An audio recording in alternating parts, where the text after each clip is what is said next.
Muy buenas noches con todos. Muchas gracias por acompañarnos.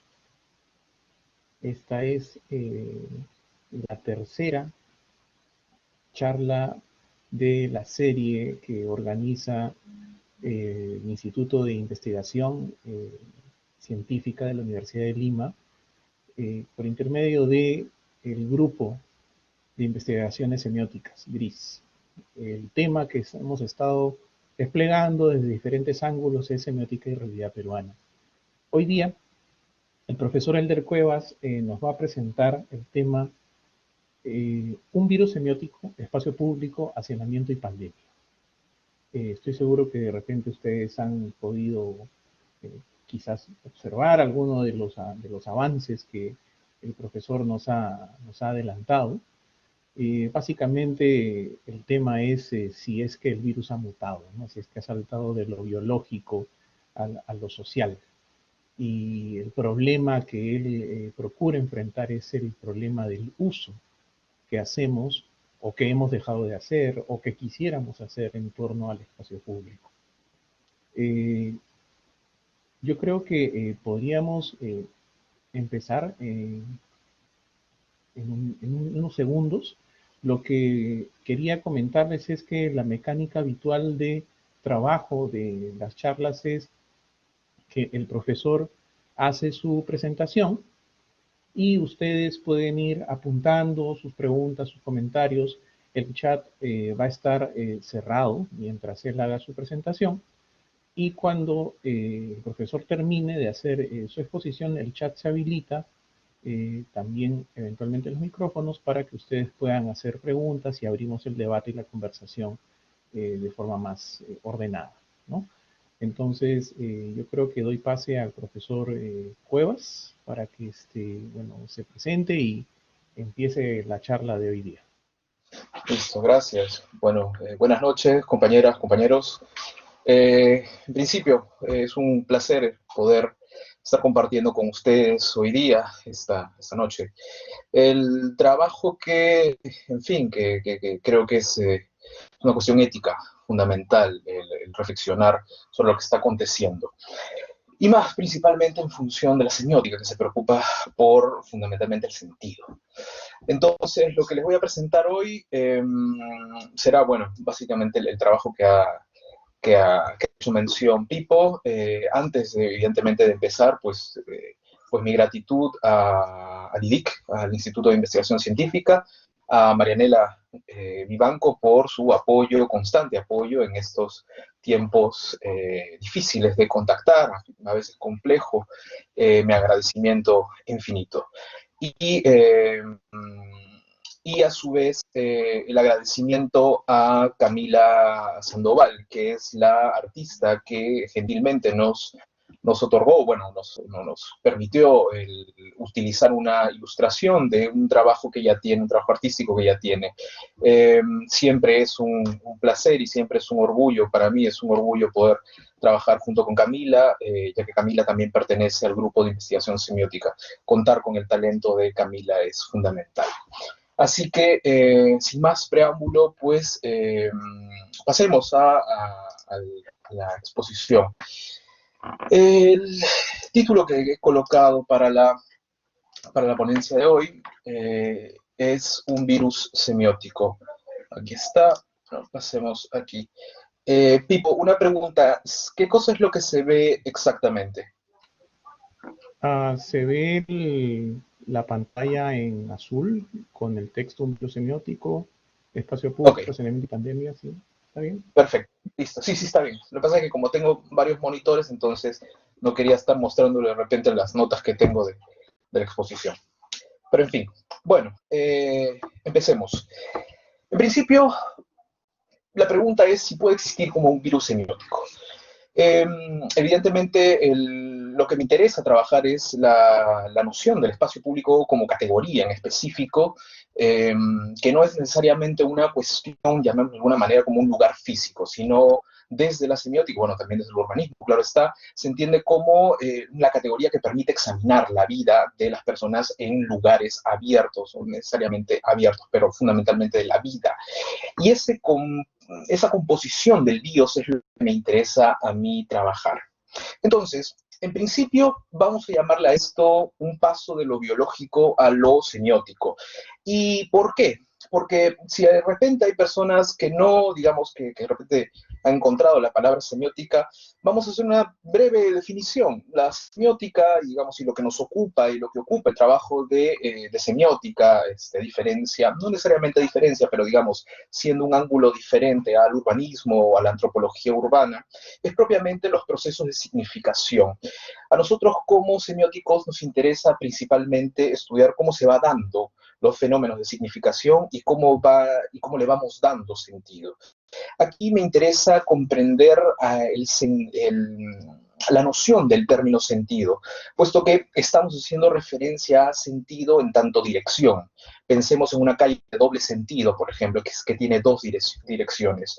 A nosotros como semióticos principalmente nos interesa es hacia dónde está yendo el sentido, hacia dónde está yendo la dirección del fenómeno interpretativo. Es decir, propiamente de manera muy humilde, claro está, el trabajo de la semiótica no pretende tener digamos, no se pretende comparar, mejor dicho, al loable trabajo que tienen los científicos, sino lo que nos interesa a nosotros y lo que vamos a trabajar en esta ponencia en específico es una interpretación de cómo se ha ido dando el sentido en la pandemia, o cómo le hemos ido otorgando el sentido a la pandemia.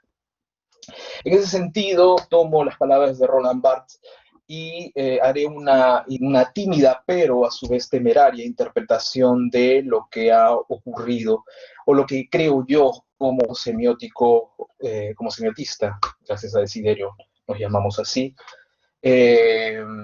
cómo es que se ha ido dando el sentido de la pandemia. Entonces, ¿qué nos interesa o qué cosa es lo que voy a explicar hoy día? Voy a explicar fundamentalmente los procesos de significación, cómo hemos ido decodificando, y en ese proceso, de alguna manera, cómo vamos dándole u otorgándole sentido a esto. De inmediato divido la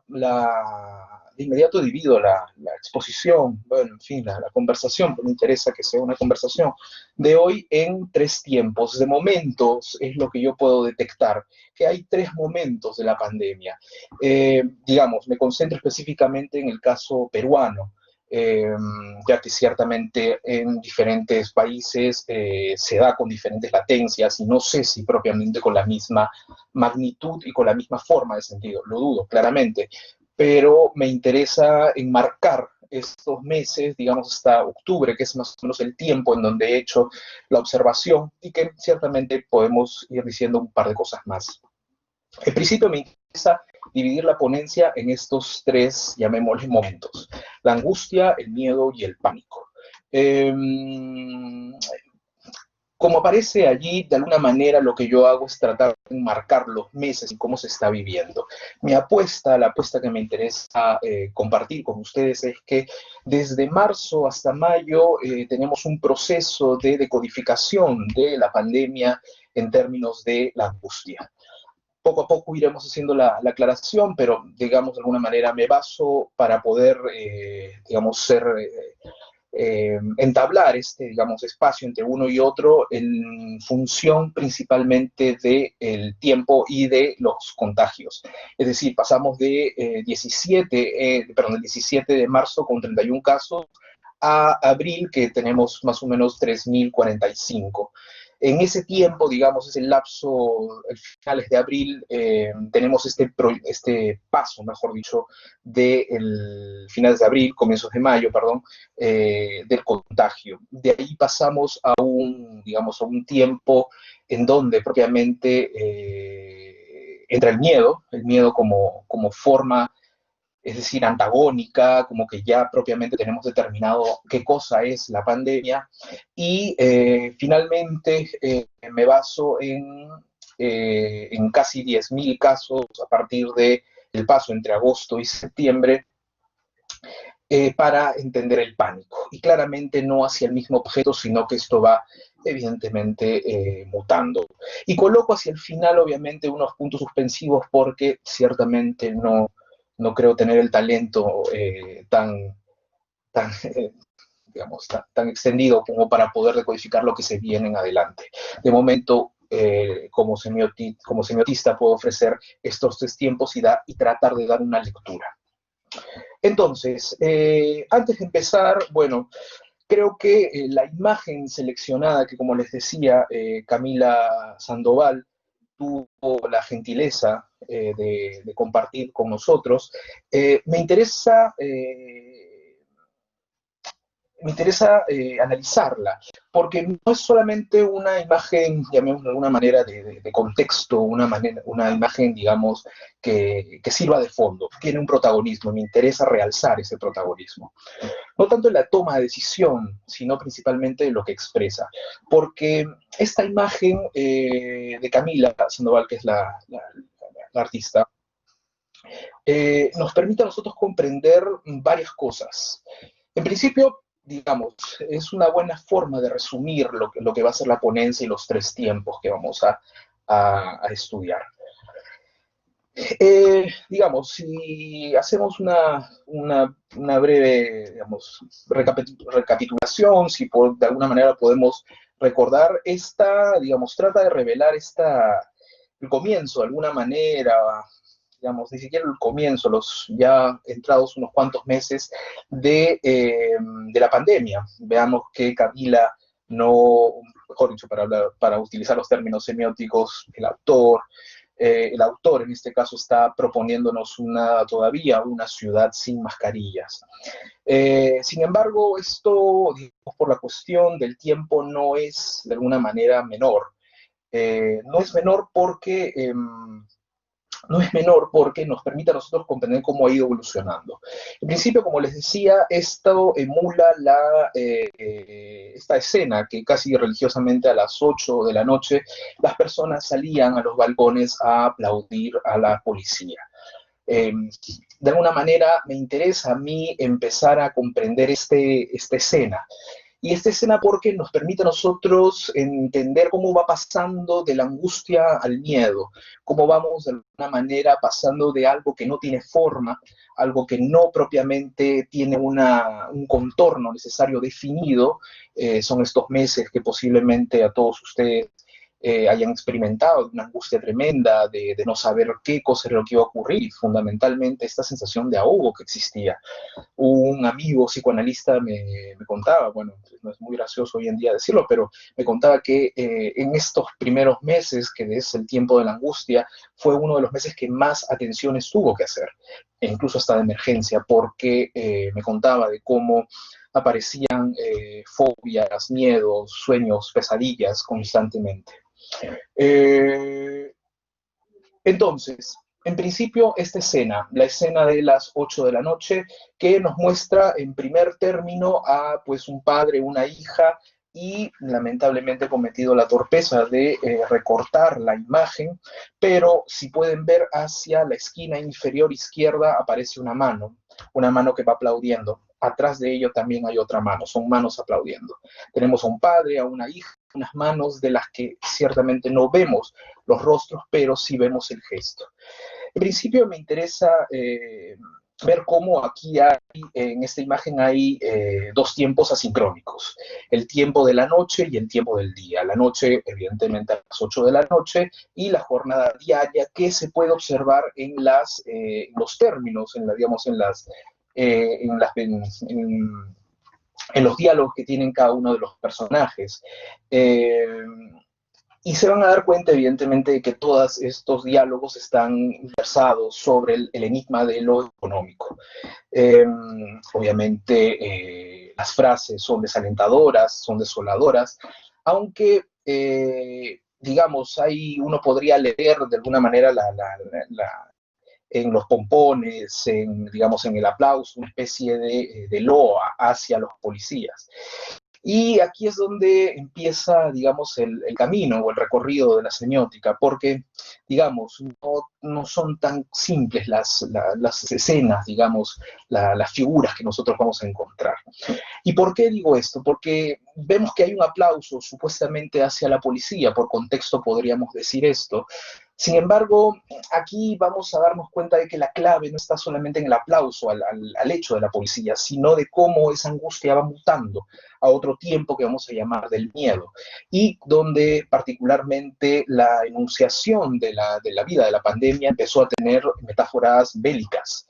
La primera línea, el toque de queda, el estado de excepción, en fin, digamos, licencias de lo bélico que entran en el cotidiano. Digamos, pensemos que el gobierno en un momento no quería llamarle toque de queda, pero fue más bien, digamos, la demanda de las personas en función de entender y de codificar esto como un toque de queda específicamente. Como les decía, esto es más complejo, los aplausos son más complejos, no solamente aplauden a alguien o a los policías, aplauden porque han encontrado un enemigo. ¿Y por qué decimos esto del enemigo? Porque ciertamente vamos a darnos cuenta de que hay un pase hacia algo definido. Se aplaude, la metáfora bélica aparece cuando el enemigo está definido, cuando ya propiamente hay una definición. ¿Qué cosa es contra lo que estamos combatiendo? En teoría, digamos, podríamos decir contra el virus, pero vamos a darnos cuenta de que es algo mucho más lejos y no solamente es el virus como tal. Digamos de otra manera, esos aplausos nos remiten a nosotros a que se ha encontrado algo, hay alguien a quien atacar. En teoría el virus, como les decía, pero esto es mucho más complicado. Otra cosa también importante de observar en la imagen de Camila es la perspectiva iconográfica, porque vamos a dar cuenta de que hay dos lecturas, la lectura desde los que están arriba, supuestamente aquí arriba están subidos en un balcón, y miran obviamente desde arriba hacia lo que está ocurriendo en la parte, digamos, del suelo del llano. Interesante observar aquí es que no tienen voz, los que están en la parte de arriba no tienen voz. En la espalda de uno de ellos aparece un polo, por así decirlo, donde se inscribe la marca del Perú, digamos, la loa hacia el Perú, pero propiamente no tienen voz, no dicen absolutamente nada, solamente hay palmas que están, digamos, aplaudiendo a la identificación del enemigo. La otra mirada es la de abajo, pero importante es observar que la mirada de todos ellos no es hacia arriba, es decir, hay una mirada de arriba hacia abajo y los de abajo no solamente se miran entre ellos. La imagen, como les digo, original que ustedes pueden entrar al Instagram, Camila lo tiene ahí colgado, se llama Live by Sandy. La imagen original, todos ustedes los invito a ver el gran trabajo de Camila.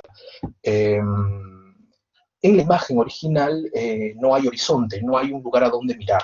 Por el contrario, aparece en la parte superior izquierda, en este caso, una inscripción que dice el hoyo negro de la informalidad. Y que evidentemente esto coincide con la perspectiva de un grupo de gente que mira desde arriba la informalidad como un hoyo negro, como algo escindido, como una práctica lateral incluso. Y esto ciertamente ha sido, a ver, veo una pregunta. Opa.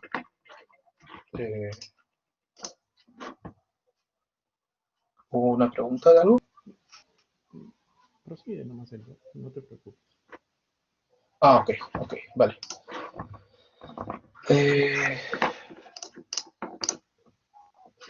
Ok, entonces, escindido esta tara de pensar el país o el Perú propiamente como, como un país formal e informal, ¿no? Sin puntos de contacto. Por eso lo que me interesa es en esta imagen a su vez me interesa la ilusión de distancia que hay, separada por esta barra y estos cristales que emulan de alguna manera una distancia entre dos determinados tipos de actores dentro de la misma imagen, unos con voz, pero que son de alguna manera, que su enigma está versado sobre el problema económico, unos que están arriba, que no tienen voz, que aplauden, de alguna manera que han identificado al enemigo, y que obviamente esta barra de separación nos genera esta supuesta distinción o de alguna manera, como alguna manera de un plano. Cuando miraba la imagen, me hacía pensar en el Titanic, me hacía pensar en la mirada de un barco, como que todos estamos dentro de un barco, pero démonos cuenta de que este barco no tiene necesariamente un elemento plano, hay diferentes clases. Por eso pensaba en el Titanic. Y como obviamente, aunque hay esta ilusión supuestamente de distancia, todos estamos en el mismo barco.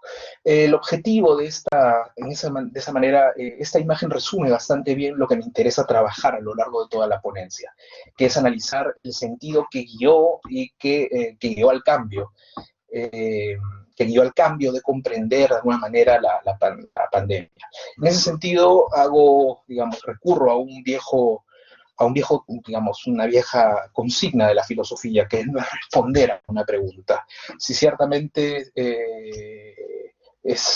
digamos, se espera de un semiótico una respuesta, yo creo que estamos más en la arena de un filósofo que en vez de, digamos, de responder, corrige preguntas y formula preguntas. En ese sentido, lo que quiero trabajar aquí no es qué cambió, sino cómo se aferró y cómo se articuló las formas de sentido. Entonces paso a la primera parte de la ponencia, que es la angustia. ¿La angustia de qué? La angustia del virus, vamos a llamarle. Hemos titulado la ponencia como el cambio de lo biológico a lo semiótico, porque justamente aquí es donde se generó los cambios, ciertamente lo que nos interesa como semióticos trabajar. Porque, a ver, entendamos que la epidemia, digamos, el virus, no es solamente una cuestión biológica, afecta a los humanos. Para comprender la propagación hay que considerar diferentes opciones, las culturales, los ámbitos alimenticios, las compras, digamos, en demasía, la economía y el comercio global, la tupida red de relaciones internacionales y los mecanismos ideológicos del miedo y del pánico. Si hemos dicho que este virus es un virus, no es un virus propiamente biológico, es porque ciertamente este virus ha afectado las prácticas de vida, las prácticas de nuestra forma de afrontar, digamos, no solo el hecho de estar encerrados, sino también el hecho de poder convivir, rearticular las formas de vida. Hemos pasado de un mundo de alguna manera viscoso y cercano a un mundo distante y aséptico. Junto con esto me interesa a mí entonces plantear de cómo la metáfora del virus y cómo este virus propiamente no ha afectado tanto, bueno, sí ha afectado ciertamente, es una licencia la que tomo aquí. Los invito a pensar el sentido del virus como algo que entra en algún tipo de cuerpo que no ha desarrollado inmunidad. Entonces, me interesa que pensemos cómo el virus no solamente entra en los cuerpos humanos, por así decirlo, sino también entra en los cuerpos de la socialidad. No hemos desarrollado como espacio social o digamos como vida social algún determinado tipo de inmunidad a esto. La economía, digamos, el dolor de la economía es el dolor justamente de un virus que ha entrado y que lo está destruyendo, de alguna manera lo está carcomiendo. No ha desarrollado la economía un determinado tipo de inmunidad para esto. Entonces,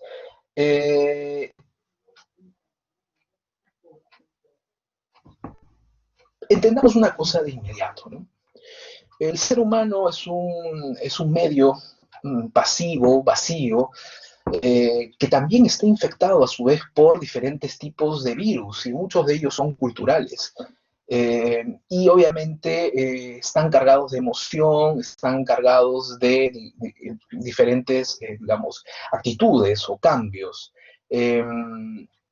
Lo que creo que justamente en el proceso de la angustia que ha ocurrido es cómo las coordenadas de nuestra vida social han desaparecido, de alguna manera se han, entre comillas, suspendido. Ciertamente esta idea la vamos a rebatir en un momento, pero me interesa que podamos comprender cómo la sensación de que nuestra vida se había suspendido durante esos primeros meses de la angustia del virus conlleva a algo, o mejor dicho, se articula en algo específico, que es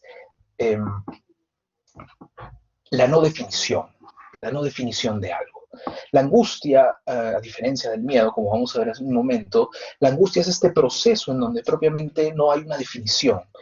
Pensemos que la angustia se evidencia en las prácticas en torno a empezar a buscar información de alguna manera, digamos, encontrar, no sé, pues en internet algún vídeo de conspiración o algún vídeo o leer algún determinado tipo de journal, que eran los primeros meses, tratábamos de alguna manera de darle forma al virus, de darle una nominalización. Este virus, entonces, cuando va pasando el tiempo y cuando le vamos dando forma, nos empieza a cuestionarnos varias cosas. Varias cosas en el orden, por ejemplo, de las construcciones en las que estamos, los lugares a donde habitualmente vamos, digamos. Si ya de por sí vivíamos en un mundo propiamente contaminado, un mundo que está rodeado de gérmenes, virus, ciertamente, cómo es que nosotros no teníamos el conocimiento, de alguna manera no habíamos desarrollado o habíamos desarrollado una inmunidad para este tipo de virus, pero para este no en específico. Claro está, esto lo estoy diciendo en un sentido fundamentalmente simbólico. ¿Qué es lo que me interesa comprender? Me interesa justamente que podamos entender que los virus siempre han estado allí y que de alguna manera lo que afecta a la angustia o lo que conlleva la angustia es que no habíamos desarrollado un determinado tipo de sistema para poder controlarlo. Porque tengamos en cuenta una cuestión, digamos, el virus es una cuestión contingente y absurda. Y digamos que no tiene una voluntad, no tiene una voluntad, digamos, no tiene una voluntad, una teleología de asesinar a alguien, de matar a alguien, sino de alguna manera es cuando entra al cuerpo donde aparece, digamos, esta forma de connotación que le vamos viendo y le vamos dando. Cuando hacía la información o cuando de alguna manera reflexionaba sobre esto, en la mayoría de escritos se encontraba que era un virus democrático, porque, digamos, se daba desde las partes, digamos, en todo sector se encontraba. Ciertamente esto hay que tomarlo con bastante cuidado, porque si bien todos en teoría estamos en el mismo barco, ciertamente la ciudad no está construida o de alguna manera la ciudad no tiene las mismas, nuestra ciudad no tiene las mismas posibilidades de sostener la pandemia o digamos, un determinado tipo de aislamiento. Pensemos, digamos, en la cantidad de viviendas hacinadas que tenemos en Lima, las diferencias que hay entre las diferentes Limas, hasta algo tan, digamos, algo tan elemental como el acceso a Internet, el acceso rápido a Internet. En fin, me interesa justamente observar cómo esta primera forma de comprender la pandemia es en función de la angustia. Preguntémonos entonces qué tipo de Lima era la que podía sostener mejor el encierro. Cuántas de estas zonas de alguna manera podían estar siquiera preparadas, ni siquiera sería el término que utilizaría. Creo que aquí una clave importante para comprender la angustia es la experiencia fenomenológica, como les decía, de la suspensión del tiempo. Sin embargo, mi apuesta aquí es más bien plantear algo distinto. Yo creo que no se ha detenido, sino por el contrario, se ha acelerado y se ha bifurcado. Y se ha bifurcado justamente en función de encontrar de alguna manera algún tipo de enemigo, algún determinado tipo de entidad que pueda darle forma y nombre a esto. Entonces aparece de alguna manera el nombre de la pandemia, ya aparece el miedo hacia la pandemia y sus efectos como la muerte, pero que me interesa que empecemos a debatir sobre, digamos, sobre el paso. La angustia, entonces, es la primera forma de entender, digamos, de enfrentar, de darle una semiosis, hacerlo con un proceso de semiosis a la pandemia. Sin embargo, la angustia da paso a algo, y esa angustia que da paso a algo es al miedo. Pero no lo hace de manera simple, lo hace cargado de elementos, digamos, no es gratuito, como les decía, la metáfora de la guerra.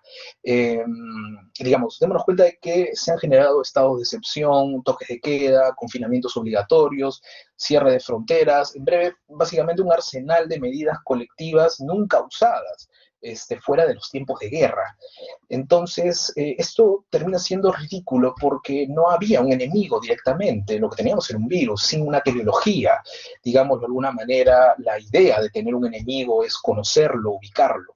El virus no era algo semejante. Entonces, nos empieza a nosotros a dar claves en función de por qué se utiliza, por qué recurrimos a la metáfora bélica para poder comprender, digamos, para poder leer la pandemia, digamos, o al fin y al cabo su devenir.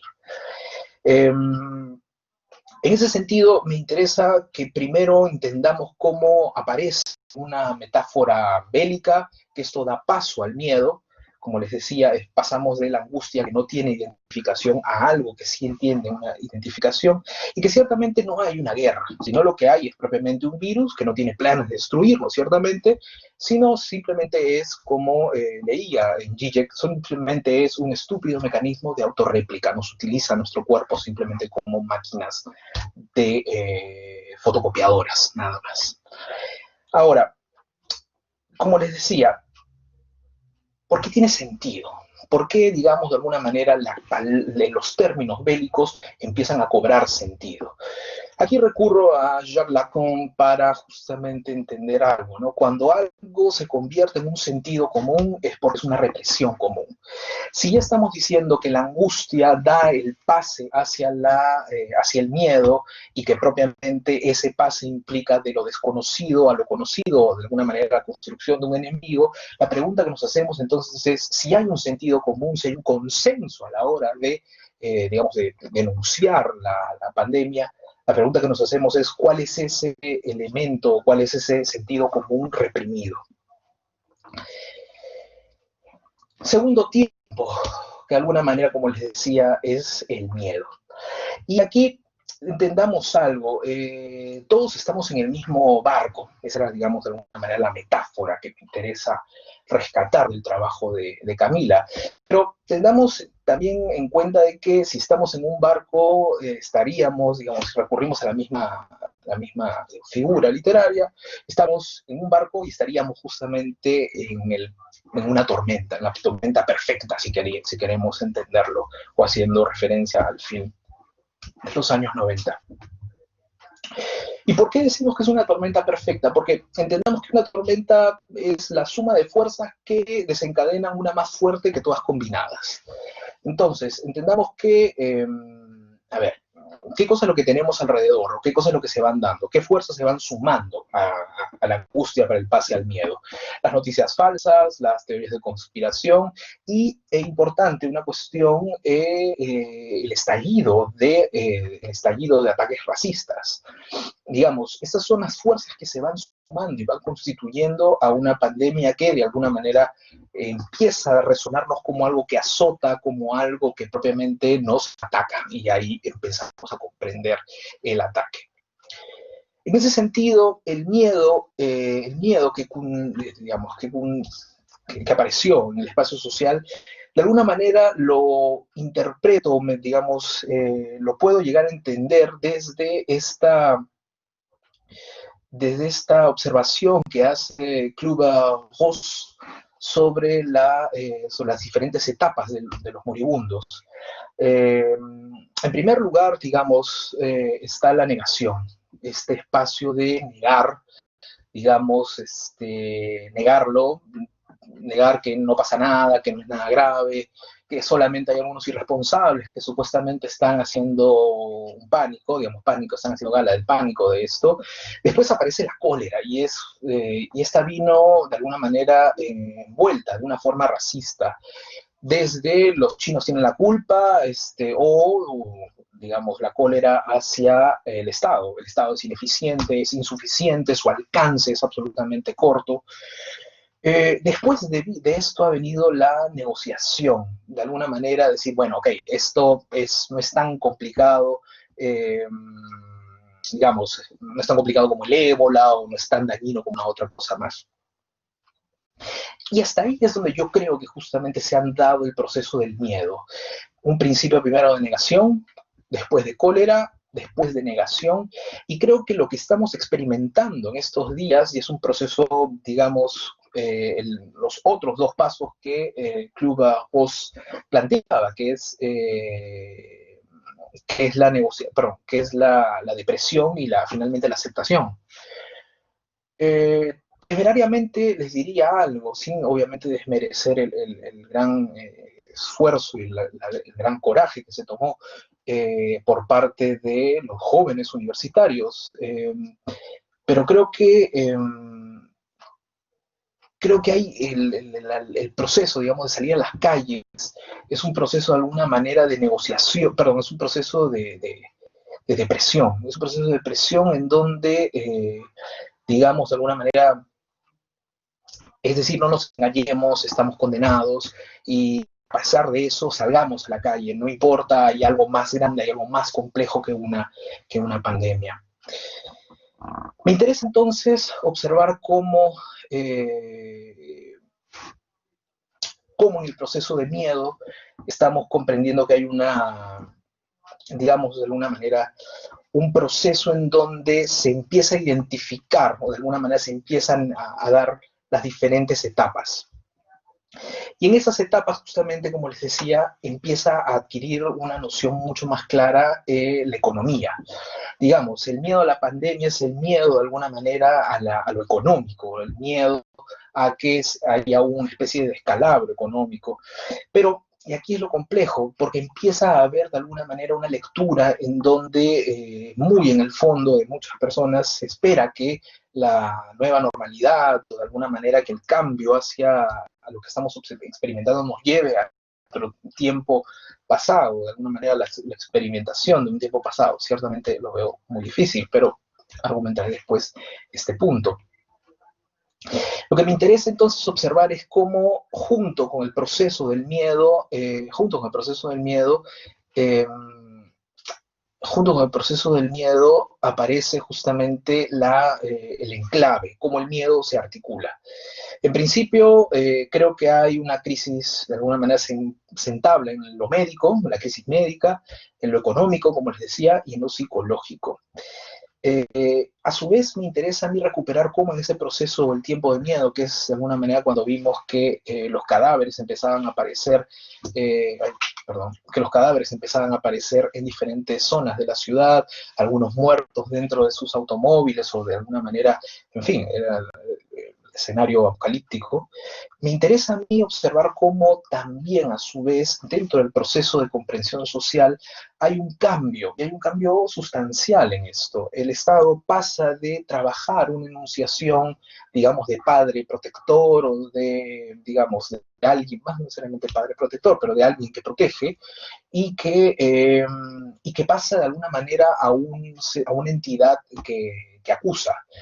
Ya posteriormente habrá otra exposición del grupo de semiótica donde se hará un análisis completo de esto, pero de alguna manera en el trabajo conjunto que comparto con mis colegas llegamos a una idea que es, hemos pasado de la caricia a la cachetada. El miedo se instaura justamente cuando aparece la cachetada de poner la seguridad por encima de la libertad. Y que eso es importante señalar, que esto, digamos, recojo de una ponencia que hizo el sociólogo Danilo Martuchelli. Le explica.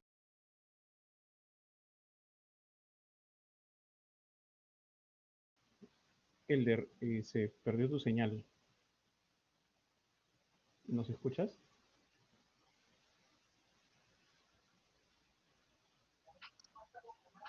¿Estamos? Sí, pero parece que fue una cuestión generalizada, Elder. Hay que esperar un ratito porque yo Paso. ¿Qué veo te parece si... 27 reconectándose, o sea, votó a casi todos. Esperamos Ok. un par de segundos ¿Y qué te parece si y vamos con esto? Para que no sea tan cargado de repente la plataforma. ¿Tipo? sí, yo creo que ya podrías retomar. De repente mejor va a ser que apagues tu cámara, Ok. ¿ya? Porque si en efecto hubo un glitch, este, hablando de virus, un virus en la, en la comunicación, pero ya han regresado todos los que estábamos en línea. Ok, Prosigue nomás, Elder, no hay ningún problema. Yo creo que estamos bien. Solamente había que hacer un alto para que todos reingresen al aula. Ya está. ok, vale. Entonces permíteme reajustarme para poder exponer. Lo que voy a hacer es, digamos, proyectar desde el PDF para, digamos, de repente el PDF no satura tanto como lo podría hacer si, lo podría hacer el compartir la pantalla. Entonces, eh, continúo con lo que me, continúo. Lo que les decía era cómo en el grupo de semiótica hemos observado este paso de la cachetada, perdón, de la caricia a la cachetada. Y Martuchelli afirmaba con datos estadísticos duros cómo había esta especie de imaginario, de alguna manera, en torno a que América Latina era mucho más ingobernable o que era, digamos, de una manera mucho más distinta y difícil eh,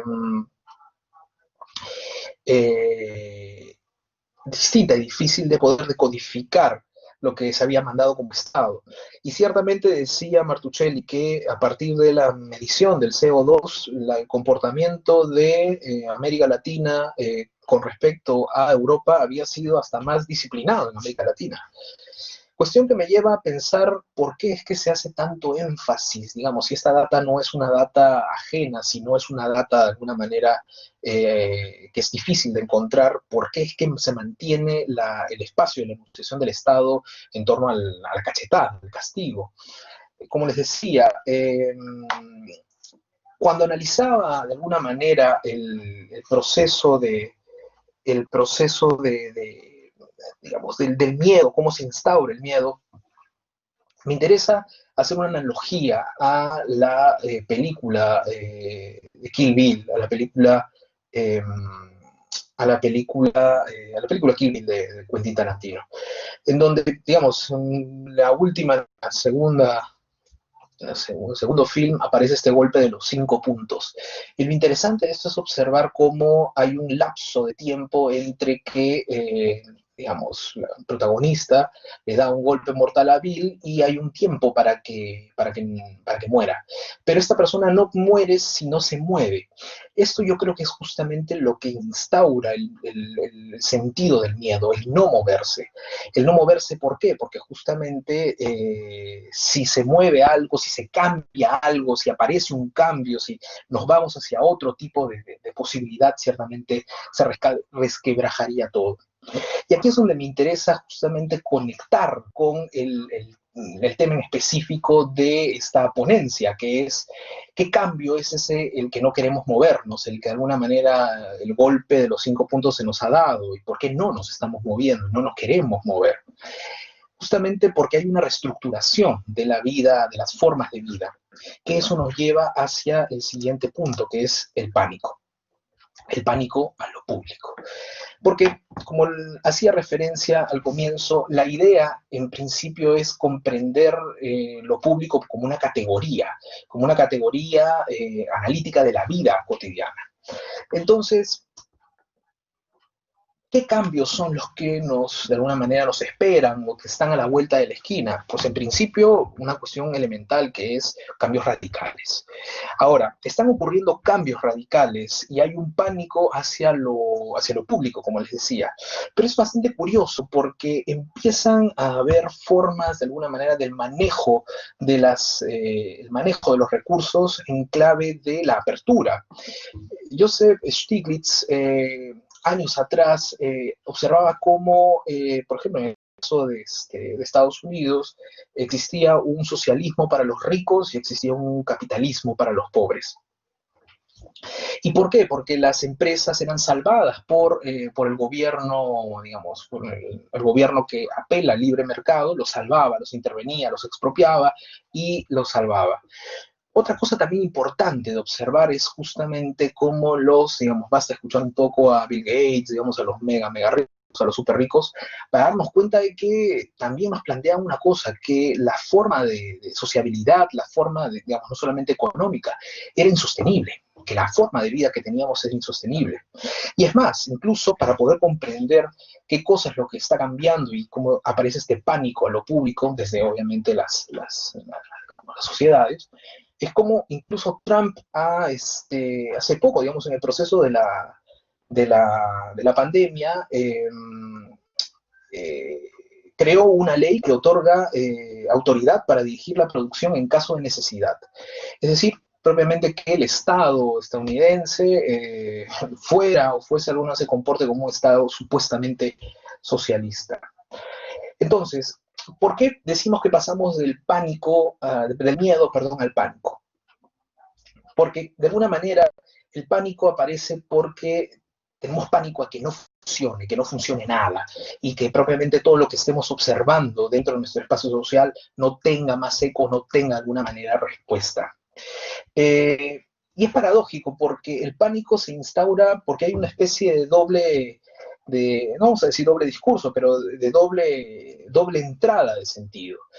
De alguna manera se nos dice por los medios, en fin, por diferentes tipos de formas de comunicación que tenemos, que tengamos calma, pero inmediatamente nos esperan en la cara las calamidades, nos van diciendo, no sé, pues que se empieza a cambiar, que empieza a cambiar, que hay un problema social, que no podemos salvar a todos, que, digamos, la idea de que el más fuerte tiene que sobrevivir. Y esto es bien complejo porque digamos, e incluso en tiempos de guerra, ya que digamos es tan recurrente el término, utilizar la metáfora digamos, del miedo, de lo bélico, incluso la ética dentro de la guerra es, aunque el diagnóstico, digamos, del enfermo sea lo peor, digamos, moribundo, no se les deja ahí, sino se les salva. Entonces es curioso porque vamos dándonos cuenta de que el aislamiento, la construcción de muros, de alguna manera, no es ni por asomo la solución, o de alguna manera una solución para convivir dentro de un espacio, sino de alguna manera nos demuestra a nosotros la fragilidad, justamente la fragilidad que tenemos digamos, como espacio de vida. Y es interesante esto porque nos deja pensando por qué es que de alguna manera se nos cambia el tono, por qué se coloca la presión sobre el sujeto, digamos, sobre las personas. Y es porque justamente al colocar la presión sobre, digamos, sobre las personas que vivimos dentro del espacio social, se le resta la capacidad de agencia y la capacidad de acción ciertamente a los estados. Zizek decía algo curioso, decía que lo que él más temía era que exista una barbarie con rostro humano. ¿Y por qué decía esto? Porque estamos en un proceso en donde aparecen nuevamente las ideas de la supervivencia, que el más fuerte puede sobrevivir, y empezamos, ¿cómo decirlo? Empezamos a construir estrategias para que no colapse la vida anterior. Es decir, lo complejo de esto es que nuestra vida dentro de un espacio social, dentro de un espacio económico, empieza a tener poros, a convertirse en una lógica porosa, a ver sus poros, y a pesar de eso no lo queremos de alguna manera entender, o todavía nos cuesta asimilarlo. El pánico justamente a lo público.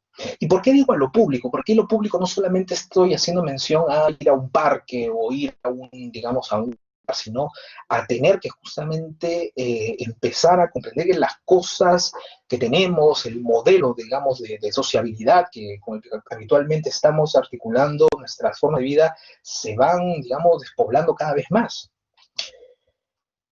¿Qué es lo que quiero decir con esto? ¿Por qué un pánico a lo público? Un pánico a lo público porque es tal vez, creo yo, y aquí viene tal vez una especie de ingenuidad mía, que es que creo que ahí está el lugar, de alguna manera, con la que podemos lidiar la pandemia, la noción de lo público.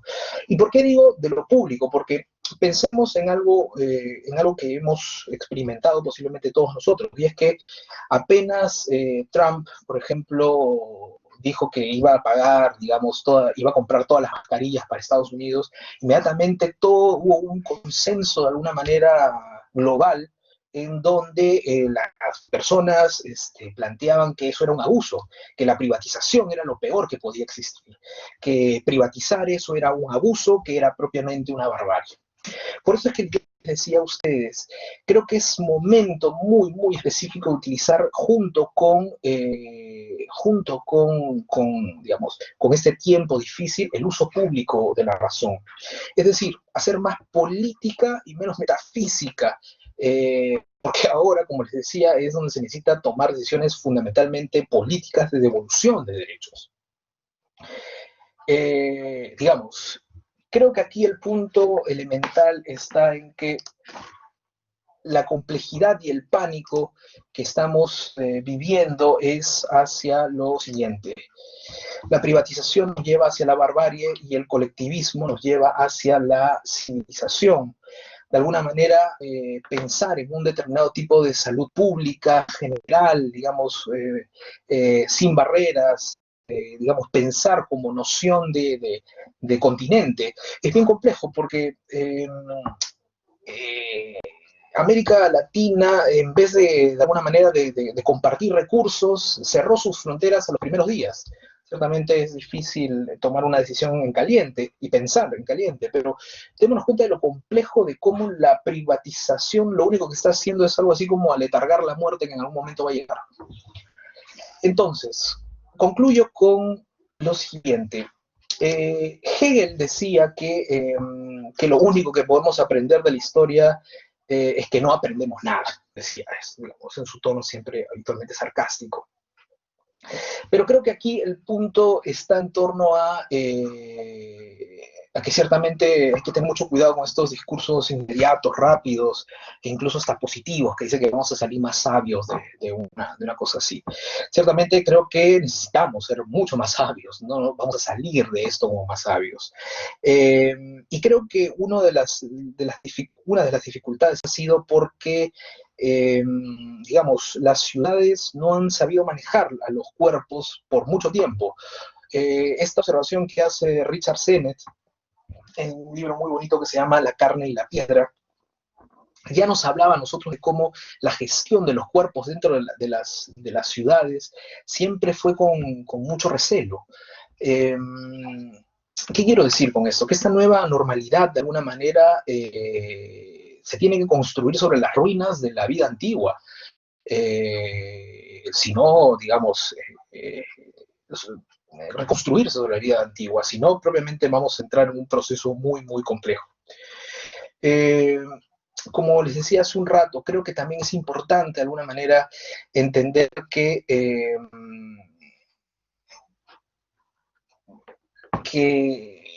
el virus, al poner de alguna manera en jaque, de alguna manera una mutación, nos hace repensar también el sentido del Estado-Nación.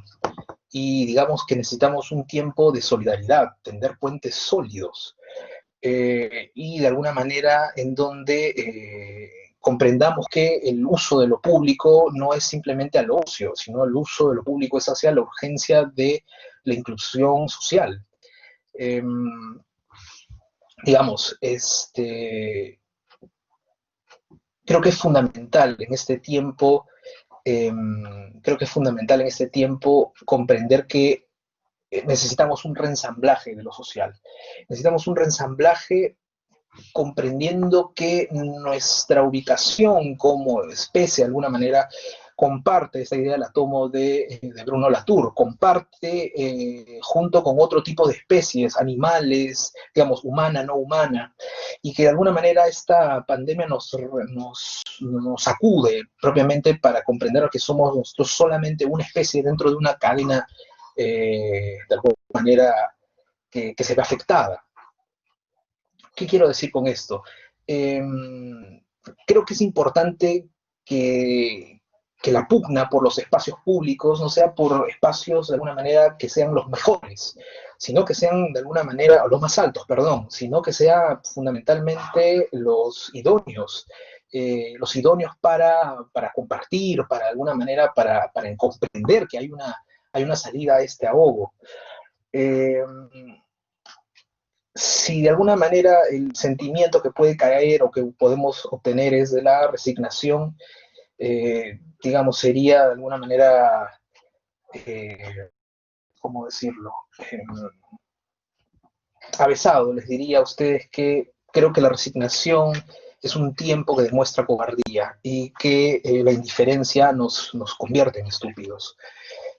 Por eso es que me interesó a mí comenzar esta charla utilizando la ilustración de Camila, porque de alguna manera nos compacta a los diferentes actores, vamos dándonos cuenta de que todos estamos dentro del mismo barco y que la distancia propiamente es una ilusión. Esto es un problema no necesariamente una dialéctica de lo público y de lo privado, es un problema fundamentalmente de cómo construimos un elemento común, cómo empezamos a regular, digamos, de alguna manera la vivienda, cómo regulamos una vivienda digna, los servicios, es decir, tomar justamente esta cuestión si tenemos el coraje para cambiar. Eh, Martuchelli decía que lo que une a las sociedades no son los acuerdos, sino los desacuerdos. Creo que justamente lo que necesitamos, digamos, como espacios sociales, que aquí no hay lugares ni para cobardes ni para estúpidos.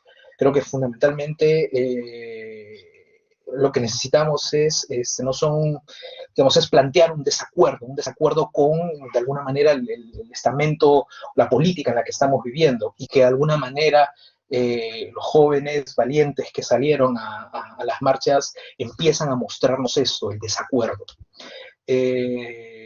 Por eso es que yo les decía, creo que necesitamos de alguna manera es acordar nuestro desacuerdo y decir ciertamente que el tiempo en el que estamos viviendo es un tiempo duro y difícil y que basta. En fin, es eso. Muchas gracias. Muchas gracias, Elder. Muy sugerente. Voy a prender mi cámara a ver si es que no hago que se caiga todo de Blackboard. Quería proponerte algunas preguntas en lo que vamos abriendo el espacio para eh, la posibilidad de que todos puedan poner sus preguntas en el chat. Yo tenía algunas ideas que quería eh, plantearte. En realidad son como tres cosas que no necesariamente están conectadas, pero de repente tú sí. Eh, la idea es un poco la siguiente. Eh, Hablas de el virus en lo social, es decir, que no estamos inmunizados, ¿no? Que es una metáfora que utilizas a partir de la idea central de eh, que el virus, más allá de ser biológico, ha afectado toda nuestra forma de vida y que precisamente la angustia y el miedo que en esta fase inicial que tú marcas es porque no sabemos cómo, no sabemos qué es, luego sabemos qué es y no sabemos cómo enfrentarlo. Ahora, continuando y extendiendo la metáfora, eh, ¿se puede pensar acaso en una vacuna social que quizás, quizás vaya de la mano con lo que tú has puesto al final, ¿no? Este tema de pongámonos de acuerdo en que estamos en desacuerdo, ¿no? Ya, no sé si por ahí exista, ahora, estamos hablando de las bases de el Estado-Nación, las bases de ciudadanía y democracia en realidad, ¿no? Eh, otra idea que me quedó dando vueltas en la cabeza es, evidentemente no podemos ser profetas, no es el trabajo ni de un semiótico ni de un científico social, eh, decir que viene después de la secuencia que has planteado, ¿no? Angustia, miedo, pánico, este pánico a la nueva normalidad, a lo nuevo público, ¿no? Este, sí me parece interesante tratar de reconocer si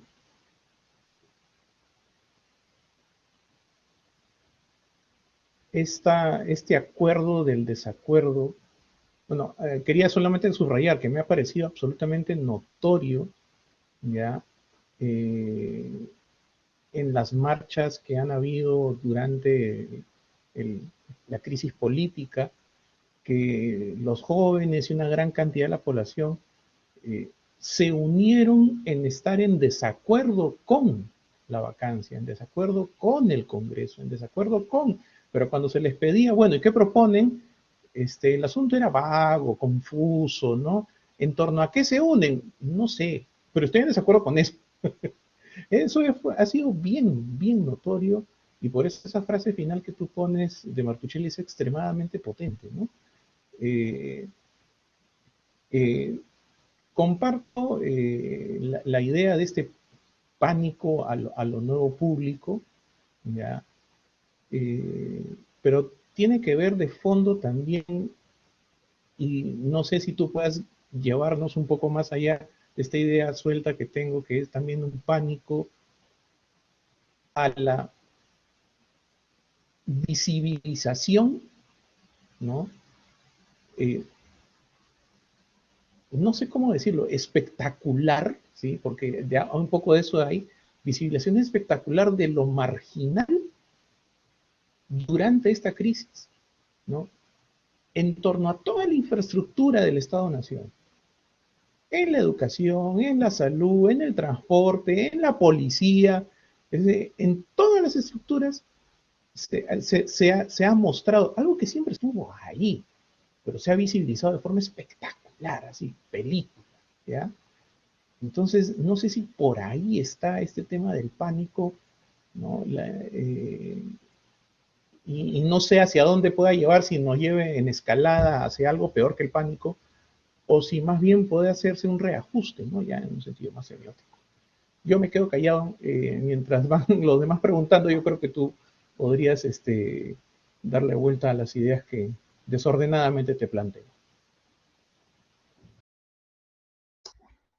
Gracias, Pipo. Te agradezco la pregunta porque es una pregunta difícil. Intentaré en caliente de alguna manera poder responderte porque tu pregunta me lleva a, digamos, ampliar la noción de lo, digamos, la noción de lo que me preguntas. En principio,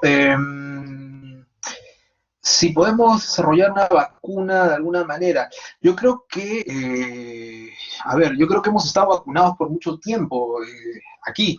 Digamos, Lima es una ciudad que convive con la asimetría de manera casi natural, por así decirlo.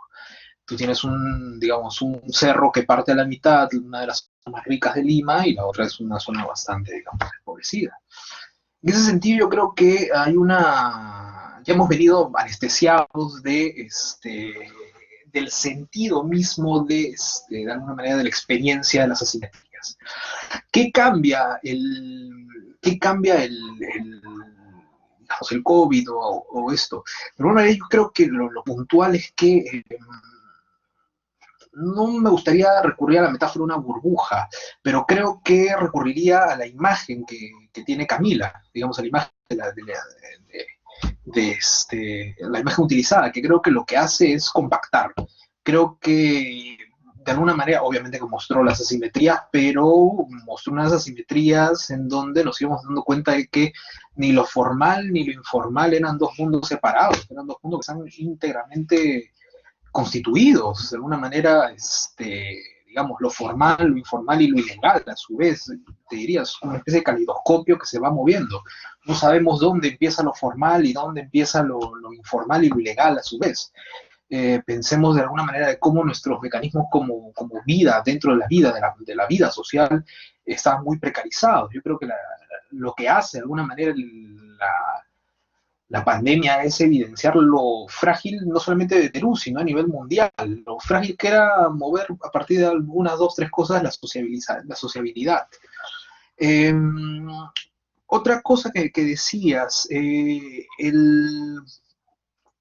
esta observación de alguna manera de Martuchelli es brillante porque creo que ahí está también el impulso del hartazgo. Creo que es fundamental, creo que es fundamental que esto sea una fuerza, de alguna manera que empiece a entender que, digamos, cuando hacía trabajo de campo para comprender, digamos, para estudiar los espacios públicos, había una data que a mí siempre me llamaba la atención. Las personas estaban de acuerdo con la creación de espacios públicos, salvo si, o sea, salvo si se pueda pagar para entrar. O sea, era bien, no vamos a decir loco, pero era bien curioso de cómo, de alguna manera, esa simetría mediada a partir de la paga de algo, o digamos, de la inversión hacia algo, era muy marcada. Creo que de alguna manera lo que estamos viviendo compacta, acerca las asimetrías, no obviamente para decirte que estamos más homogéneos, que ciertamente sería un delirio decirte esto, pero sí creo que lo que hace es un efecto de alguna manera cinematográfico, nos pone los de arriba y los de abajo en una instancia muy pegada. Creo que se experimenta el olor de lo diferente. Creo que el mundo, que Lima es ancha y ajena en muchos de los casos. Esta pandemia nos demuestra que no es solamente para las personas menos favorecidas ancho y ajeno, también para, bueno, es una metáfora decirlo, pero en fin, que atraviesa a todas las escalas sociales. Eso, digamos, es una pregunta que ciertamente creo que exige y demanda reflexionarlo un buen rato, pues es una excelente pregunta. Elder, antes de pasar a una de las preguntas acá que Jerry ha planteado, Okay. quería solamente dejarte una idea que escuché a Oscar en algún momento comentar, ¿no? Que la metáfora de estamos todos en el mismo barco en una tormenta perfecta podría ser otra imagen un poco más precisa, es estamos todos en un mismo mar, en una tormenta perfecta, pero en diferente barco. ¿Qué piensas tú de esta idea? Y yo creo que digamos, lo del mismo barco viene de Luther King. No importaba de qué barco venía, pero todos estábamos dentro del mismo barco que era supuestamente Estados Unidos. Yo creo que acá es como el Titanic, ¿no? Yo creo que es como el Titanic en donde todos estamos en el mismo barco, los de arriba y los de abajo no se ven o por alguna manera no interactúan para acá y esto, pero cuando esto vaya para abajo, va para todos lados. Y es importante, digamos, ahí de alguna manera sí tiene lógica lo que tú decías, lo de una vacuna. Es importante justamente comprender que lo común es un elemento por lo que debemos pugnar como, digamos, la salud es una cuestión fundamentalmente universal. Eh, los servicios. Pongámonos a pensar, por ejemplo, ahorita cuánta cantidad de personas han perdido su trabajo. Pongamos a pensar cuánta cantidad de personas no van a poder pagar su hipoteca, cuántos desahucios van a empezar a haber. O sea, pensemos que estamos, digamos, si no tenemos consciente la idea del otro, si no tenemos la conciencia de lo público, de vivir, de hacer noción de vida pública, de res pública, y estamos fritos, porque digamos, si nos encerramos en nuestras casas, y simplemente es algo, el Titanic, digamos. Siento que estaríamos como los músicos del Titanic, tocando de alguna manera, o de alguna manera resignada o indiferente. Y ciertamente, como les decía, ¿no? La resignación es acobarde, lo que la indiferencia es un estúpido. Que esto hay que tomarlo con, digamos, directo. Esto exige y demanda abrir la noción de lo público, debatir sobre lo público. Eso. Tenemos la pregunta de Jerry acá, que dice, ¿dónde se encuentra el pánico a lo público en las conglomeraciones de las personas que aún se realizan día a día ahora? ¿No? Por ejemplo, las marchas o los centros comerciales, que pueden ser desde Pueblos Azules hasta, no sé, el Jockey Plaza, ¿no? Donde se hacen aglomeraciones, ¿no?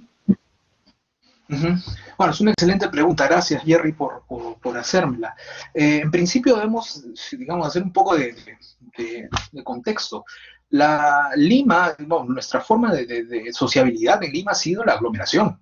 Digamos, antes de la pandemia ha sido la aglomeración, hemos estado siempre, digamos, pensemos en Metropolitano a una hora en específico, o no sé, las fiestas, los centros comerciales totalmente ocupados, que ciertamente hace, ahora que estoy haciendo un trabajo de observación en centros comerciales, ha habido de nuevo otra gran cantidad de acogida de personas. Y creo que es importante comprender aquí, digamos, la idea de lo público no solamente como el lugar de un centro comercial, que ciertamente no está tanto en la lógica de un lugar público. Lugar público hay que entenderlo como un lugar anónimo, como un lugar abierto, en donde no hay un filtro o algún determinado tipo de interacción que medie vía el comercio, es más bien la apertura del uso indistinto, el espacio público que está integrado a su vez dentro de la ciudad. El centro comercial es, digamos, es la antítesis del lugar. Me aventuraría a decir que es la antítesis del espacio público. Pero en fin, pero entiendo la pregunta que hace Jerry, y le diría lo siguiente: yo creo que el pánico no está tanto en que la gente se junte en los lugares. Yo creo que el pánico está en que tenemos que empezar a pensar en, no lo sé, eh, hace poco hace poco consultaba esto con un profesor y me decía, el Estado tiene, digamos, tiene la facultad de poder expropiar terrenos. Y hay muchos terrenos en Lima que propiamente están, digamos, comprados por alguna empresa o alguna constructora, y que ciertamente puede el Estado hacer uso de ellas o expropiarlas, y que, importante, no solamente expropiarlo por expropiarlo, pero que sea de cara justamente a que no haya un factor económico mediante para la vida social. Creo que aquí lo importante es el concepto de vida, que no puede estar mediado o atravesado por un factor económico. Aquí no hay una dialéctica entre salud entre salud y economía. Más bien, yo creo que aquí esto es un complemento fundamental. Entonces, para retomar la pregunta de Jerry, yo creo que el pánico viene justamente en función de aceptar lo que se nos viene, aceptar de alguna manera que la vida en el espacio social no es para, digamos, no contagiarse, sino para no contagiar al otro.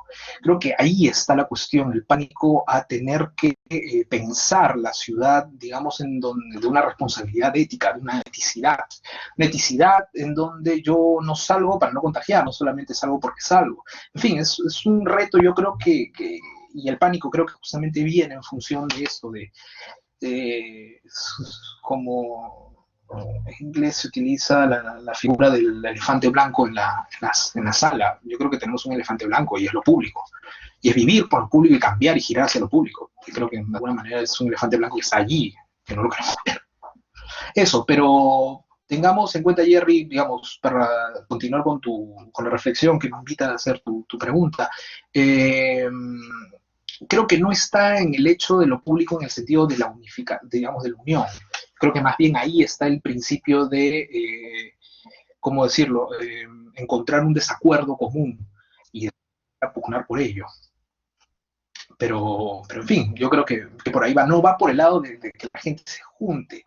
Bueno, tengamos en cuenta de que no se trata de la pugna por el encuentro. Yo creo que el pánico está en cambiar nuestra vida hacia una cuestión de lo público, digamos, a ver, creo que el tiempo que se nos viene es de una manera lo que exacto, ahí veo uy, Erico, gracias por hacerlo, ahorita voy a leer tu comentario.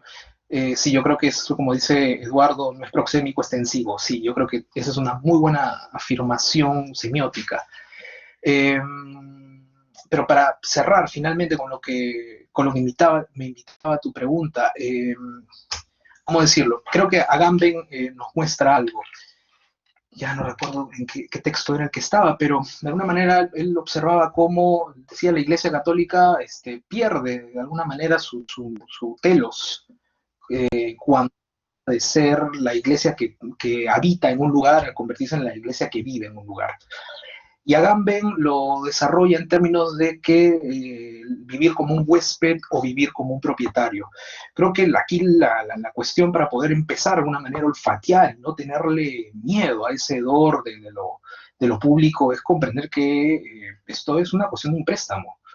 Vivir de alguna manera como un ¿cómo decirlo?, como alguien que ha tomado prestado y que no propiamente posee. Yo creo que aquí está donde empieza muchas cosas de la mezquindad, en fin, y de no entablar o de alguna manera no asumir la cuestión de lo público. Creo que nos vivimos de alguna manera sin pagar las consecuencias. Entonces, lo público creo que nos espeta en la cara la idea de pagar por lo que estamos haciendo. No en un sentido, obviamente, de castigo, punitivo, ¿no? Sino de afrontarlo. Tenemos una responsabilidad con el otro. Eso. Antes de continuar con las preguntas, por si acaso hemos posteado, el IDIC está pidiendo nuestro apoyo para que llenen una encuesta de satisfacción. Les pido que por favor lo vayan llenando. Todavía vamos a continuar acá en las preguntas y en los comentarios. Voy a leer el texto que ha puesto Hugo, ¿ya? Está citando a Raymond Queneau, no estoy seguro si lo pronuncio bien.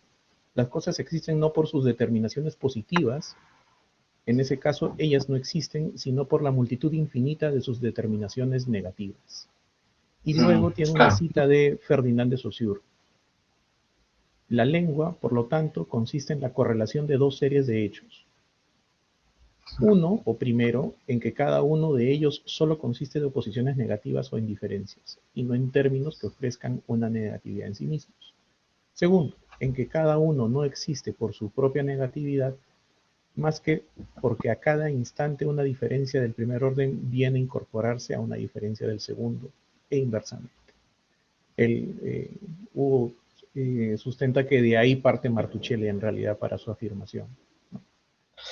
Y sí, concuerdo. No conocía, te agradezco, Hugo, por la ilustración. No, digamos, no había hecho la conexión, ciertamente me ilustra bastante, muchas gracias. Y claro, Martuchelli, bueno, Martuchelli es más un pensador francés que es un pensador latino, ¿no? Hay otro comentario de Hugo también, dice, en el eje angustia, miedo, pánico, ¿cuáles son los núcleos sémicos que permanecen y cuáles son los que mutan o permutan y a qué hechos se asocian? Qué bella pregunta. Muchas gracias, Hugo. Es una hermosa pregunta. Es una hermosa pregunta. Vuelvo a la misma figura. Es difícil de poderte responder en tan breve tiempo, pero te podría decir lo siguiente. Yo creo que, a ver, de alguna manera, si queremos comprenderlo, yo creo que el paso está en que la angustia es algo indefinido. Es decir, la angustia es una materia totalmente informe, y en tanto es una materia informe, va de alguna manera llenándose de las taras más habituales. El problema es la gente que no tiene trabajo, que no respeta la ley, en fin, digamos, se van cargando de elementos. Yo te diría que la angustia viene en función del tiempo. Si de alguna manera queremos comprender esto, yo creo que va en la lógica del tiempo. Yo creo que la angustia parte de alguna manera de hacer indefinible el tiempo, digamos. Esos primeros días, recuerdo, digamos, permítanme contar una experiencia personal, esos primeros días para mí eran complejos porque decía, ¿cómo armo mi agenda? Y ahora, digamos, ya no tengo que usar una hora de ida, una hora de vuelta de mi casa a la universidad, ya no necesito pasar esto, era la organización del tiempo. Recuerdo que en esos días venían mis vacaciones, me iba de vacaciones, ¿qué hacía? Creo que la angustia viene fundamentalmente por el descalabro del tiempo. De alguna manera ahí podría responderte. El miedo, te diría que ya es la construcción o la constitución de un enemigo. Yo creo que empieza a tomar forma eso y empieza a convertirse en los chinos de alguna manera. Pero yo creo que el miedo pasa fundamentalmente a que de alguna manera, digamos, me aventuro a decirlo. Yo creo que acá el miedo pasa por, ¿cómo decirlo? Pasa porque no se extinga, que sea infinito, y que tal vez yo creo que es la identificación de que el miedo es a la economía o a la al resquebrajamiento de la economía. Yo creo que de alguna manera pasamos eso, la indefinición no es tanto al virus, es a la economía, y ahí es donde está el punto duro. Por eso es que las estrategias, digamos, por eso es que volvemos a las metáforas bélicas. Eh, y el pánico, yo te diría lo siguiente, a ver, eh, es habitual, digamos, acudir a estos debates, digamos, lo que hemos experimentado en este tiempo es una forma, ¿cómo decirlo?, que antes no teníamos tanta presencia, que es a la discrepancia de los mismos, ¿cómo decirlo?, los mismos científicos. O sea, tenías un científico del establishment, como tenías un científico no del establishment que decía, esto es una gripe chiquitita o era una catástrofe. Yo creo que justamente aquí es donde viene, porque el pánico está en cómo es que algo de alguna manera se espectaculariza. Y cuando digo espectacular, utilizo el término o la diferencia entre expectare y respectare. Spectare es mirar, digamos, espectáculo, viene de mirar sin distancia. Yo creo que de alguna manera el pánico lo que nos hace es no tener distancia de lo que estamos observando como tal. Eh, y digamos, siempre es complejo, digamos, y es muy delicado a su vez también decirlo, pero digamos, tenemos una tragedia que se nos viene en torno al calentamiento global, en fin, a diferentes espacios que ciertamente van a ser igual o más todavía catastróficos de lo que ya hemos estado viviendo, pero no tiene pánico. De alguna manera tiene un miedo leve. Digamos, creo que un punto aquí es que el pánico se ha concentrado en la espectacularización y a su vez, de alguna manera, a, eh, a la negación de decir eso no nos puede pasar o esto es imposible que pase, pero bueno, nos pasó. Eso de alguna manera podría responderte.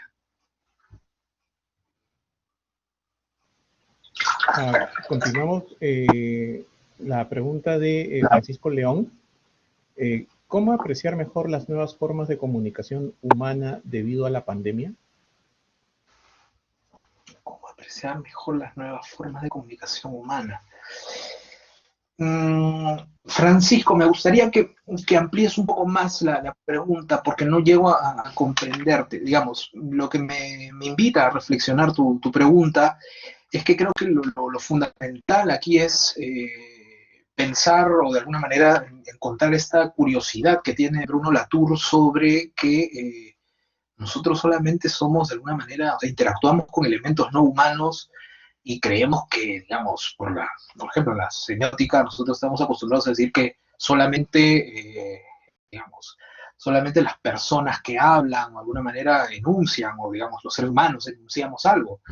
Y lo que nos demuestra la Tour es que los árboles enuncian, en fin, que no solamente hay objetos, hay cuasi objetos, hay cuasi sujetos, y que los procesos de comunicación no solamente son de alguna manera de sujetos y objetos. Es más, la crítica creo que es importante aquí para comprender, la crítica que hace la Tour es de cómo, por ejemplo, digamos, las ciencias sociales habituales, digamos, nunca trabajaron con sujetos, trabajaban con objetos. Aunque se hablaba de alguna manera de sociedades, los trataban como objetos inmutables. Se hablaba de alguna manera de los cambios, pero nunca los tomaban como sujetos, sino los convertían a objetos a controlar. En fin, eso, digamos, es lo que me lleva a la cuestión. Creo que es importante y que nos espeta esto en la cara, la idea de que la comunicación que nosotros tenemos es solamente una especie de un grupo conjunto y que, digamos, si esto vino de un laboratorio, si esto vino, en fin, de la mutación o de algo por el estilo, es también por el efecto que estamos generando dentro de nuestro medio ambiente. Y con esto no quiero que se entienda como si fuese una cuestión medioambientalista, sino de la biosfera y la semiosfera, eso es lo que quiero, bueno, al fin y al cabo la semiosfera, de la semiosfera en la que nos encontramos. Creo que nuestra semiosfera excluye de alguna manera las formas de comunicación de otros tipos de formas, digamos, de actores no humanos, y que ciertamente también interactuamos. Solamente quería añadir una idea en torno a lo que has mencionado, ¿no? He recordado, a partir de lo que tú mencionas, de lo que dice Latour y su crítica a las ciencias sociales, algo que mencionó, y creo que tú también lo escuchaste muchas veces, Julio Evia, y él nos decía que las ciencias sociales se han psicologizado demasiado, porque se piensa que estamos hablando de persona, del individuo, ¿no? Y perdemos de vista algo que en realidad la semiótica nos permite ver de un punto al revés, ¿no? Y que es algo bien difícil de entender incluso para los alumnos en los cursos, y es que la semiótica no estudia personas o individuos, sino que estudia enunciadores, enunciatarios y en última narradores y narratarios, ¿no? Entonces, no se trata solamente de el problema de la comunicación o qué formas de comunicación, sino hasta qué punto el discurso que circula, porque es el discurso el que va cambiando su superficie, ¿no? Hasta qué punto ese discurso revela enunciadores distintos, ideologías, valores, formas de vida. Nosotros, en última, como individuos, somos enunciados por ellas. Eso es bien difícil de aceptar, pero no, yo hago lo que yo quiero, yo decido. No, no, no. Tú eres enunciado por una ideología, por un valor, por una forma de vida que elegiste consciente o inconscientemente, ¿no? Entonces, eso en términos de lo que es proceso y a partir de lo que tú estás perfilando como un esquema, como un arco, a mí me gustaría decir que lo que has propuesto es una especie de gran arco pasional, ¿no? Que atraviesa la pandemia, ¿no?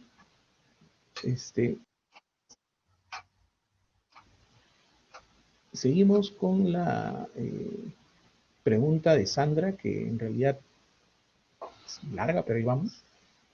¿Podría decirse que los protestantes que salen a manifestar su desacuerdo mediante pintas durante estos días reciben una segregación por aquellos protestantes pacifistas que salen a la calle por interés individual, economía, comillas, pérdida de democracia, entre otros? Lo menciono porque a partir de las protestas se habló mucho de que la crisis social y política ya estaba muy presente desde antes de la pandemia, pero aún no afectaba a algunos sectores o grupos.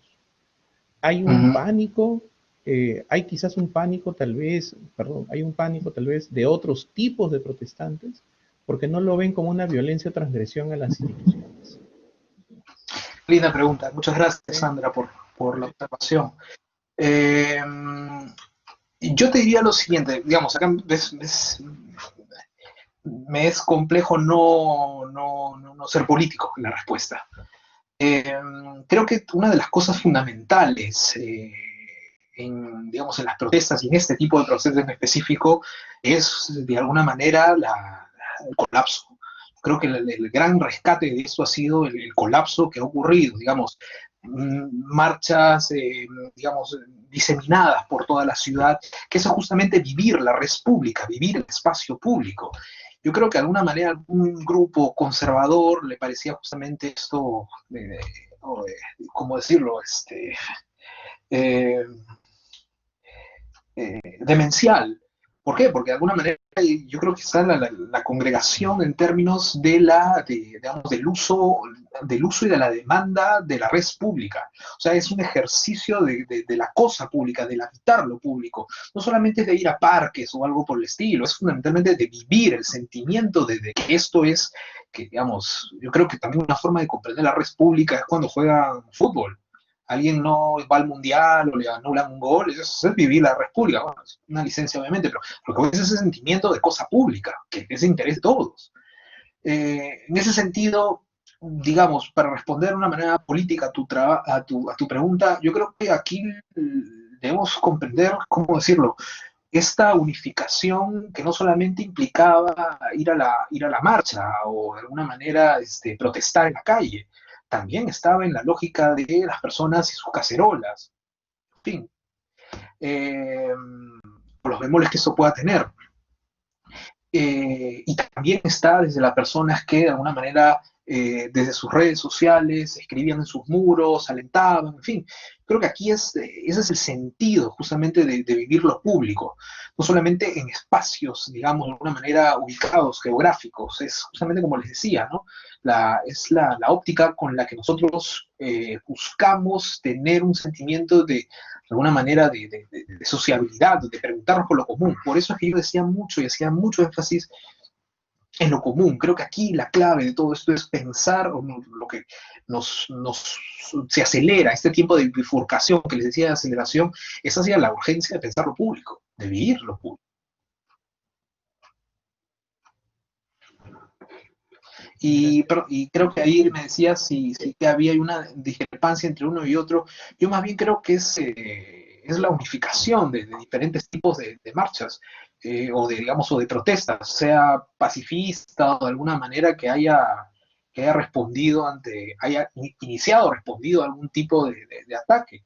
Creo que lo importante bueno, es que no haya algo menos o más importante, creo que una de las cuestiones fundamentales es la naturaleza digamos, del desacuerdo. Yo creo que ahí está la cuestión, porque el pacifista o el que hacía cosas en la calle están mostrando un desacuerdo, no es un desacuerdo en específico. Eso es importante, el colapso del establishment a partir fundamentalmente del desacuerdo. Creo que eso es fundamental. Continuamos con un comentario de Hugo. Dice, si partimos de Saussure y James, solo carece de forma el caos. Esto es aquello a lo que por carecer de forma no podemos darle sentido. Aquello que carece de regla, norma o ley. Y por ello se nos escapa. Sí, yo creo que, digamos, a mí me llamaba mucho la atención cómo al principio, de alguna manera, la angustia se gestaba porque no lo entendíamos bien. Y, digamos, lo que a mí, si les hablo con el corazón en la mano, lo que a mí me intriga y me estremece propiamente es de cómo cada determinado tipo de país va encontrando su miedo y su miedo identificado en un grupo en específico.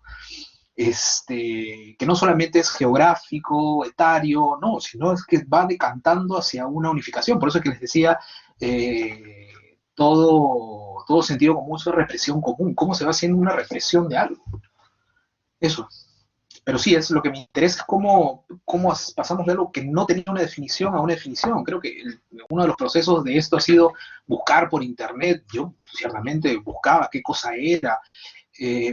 Digamos, yo estoy habitualmente acostumbrado a leer journals de lo que implica mi quehacer de trabajo, pero me ponías a leer papers de journals médicos para poder entender de alguna manera, con muchas dificultades justamente, pero para tratar de entender lo que ocurría.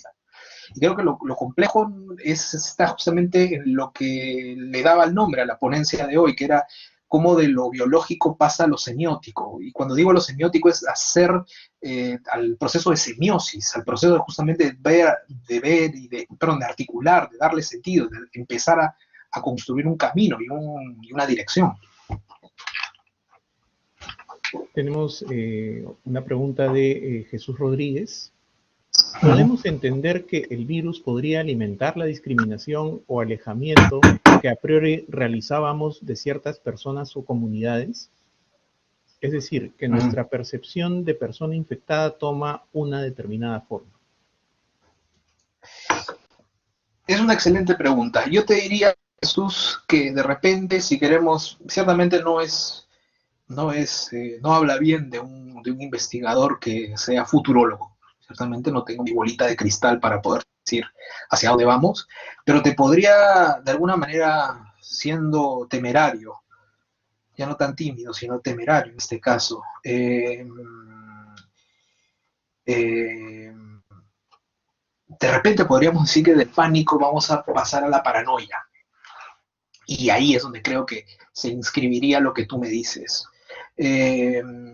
Si ya cuando hacíamos trabajos con la profesora Lilian Kanashiro sobre inseguridad ciudadana hace un par de años, ya nos íbamos dando cuenta de que el perfil del sospechoso, en general sin pandemia, era cualquiera cualquiera podía ser un atacante. Ya ese era el primer indicador. Después, cuando ya hicimos otros trabajos, aparecían los venezolanos como chivos expiatorios. Trajeron la delincuencia, hay más delincuencia, en fin. Y que va a ocurrir de alguna manera este proceso de la paranoia en un momento cuando eso recrudezca. Y digamos, aquí no me gustaría parecer de una manera una persona que no espera nada, pero percibo de alguna manera que se reactivarán de alguna forma garantes o de alguna forma, digamos, taras que habitualmente eran utilizadas, raza, clase, de una manera social. Se me ocurre también que pueda venir en función del uso de mascarillas, del tipo de mascarillas, en fin.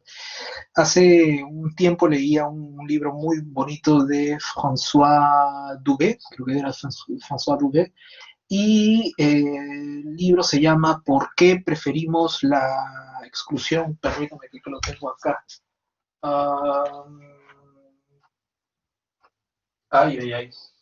Se llama ¿Por qué preferimos la desigualdad? Y la tesis de Dubé es potente. Dice, aunque podamos construir un espacio colectivo, un espacio social integrado, siempre vamos a buscar alguna manera de diferenciarnos. Yo creo que ahí está la complejidad porque no atraviesa un sentido público. Tal vez es eso, pero creo que se recrudecerá, se rearticulará, se combinará, pero si queremos de alguna manera plantear qué podría venir, yo creo que viene la paranoia. La paranoia. Pero, digamos, si queremos decir, no solamente hacer un análisis y decir al aire, una cuestión es importante del sentido ético, de no salir a la calle o de utilizar la máscara y exigir que el otro use una máscara, no para que me contagie, sino para que justamente es mi quehacer, es mi compromiso. Así como mi compromiso era luchar en la calle para que salga Merino, esa noción es la que está, en la que yo no puedo estar contaminando a la gente. Eso. Tenemos una pregunta de Yanela Carpio. Dice, ¿cuál de los tres, angustia, miedo, pánico, con respecto al virus, sería más efectivo en un discurso político pensando en una desescalada responsable? Yo quisiera añadir ahí, ya en función de actores, ¿no? El gobierno sería un actor, y aparece otro horizonte, que es el tema electoral, ¿no? Que complejiza aún más este posible escenario de desescalada, ¿no? O lo hace más difícil, no sé. Ahí está la pregunta. Es una excelente pregunta. Bueno, les agradezco mucho a todos, a Jesús, a Yanela, a Hugo, a Sandra, a Francisco por sus preguntas, y a ti, Pipo, también. Muchas gracias por tus preguntas, porque son excelentes preguntas que me invitan a profundizar. Yo les diría lo siguiente, mira, pero esta es de alguna manera algo así como me la saco del cajón del cajón de desastre. El miedo ha sido tal vez el elemento que mejor se ha manejado siempre para construir diferentes tipos de discursos políticos. Digamos, eso ha sido como la vieja conocida de los gobiernos. Y el miedo porque el miedo, como les decía hace un rato, perfila un enemigo, construye un enemigo. Y ahí, y de alguna manera ahí es donde se enquista se hace posible lo imposible. Yo les decía hace un rato, ¿no? Cuando empezamos a utilizar la metáfora del militar, digamos, la ciudad empieza a adquirir prácticas que ciertamente eran impensables, bueno, impensables de alguna manera en el tiempo del conflicto armado interno, ciertamente ocurría, pero después de los tiempos de eso era impensable. Pero en fin, creo que tal vez si de alguna manera estás asesorando a alguien, Yanela, la manera más pérfida, pero más efectiva, creo yo, digamos, desde mi conocimiento, creo que ha sido el miedo mueve montañas. Solamente para señalar básicamente y hacer una especie de cliffhanger de lo que viene en la próxima charla. El miedo es protagónico en este giro que hace el gobierno en su campaña y su comunicación con la población, ¿no? Es radical, ¿no? Pasa de un tipo de discurso a otro. Y pasamos de la caricia a la cachetada, ¿no? O sea, pasamos de... Claro, pasamos de propiamente decirte yo te cuido, cuidémonos, de esta frase casi poética de decir porque te quiero me separo en este momento, digamos, parece una paradoja de Murakami, pero no lo sé, y pasamos después a que nos bombardeen el teléfono diciéndonos, espero que tengas buenos amigos porque te van a enterrar dentro de un par de días y te vas a jugar fútbol, o sea, ciertamente. Era, digamos, era uno de los mensajes más lindos que he recibido en mi vida. A ver, un comentario y pregunta de Jaime que dice, partimos de la necesidad de salud pública.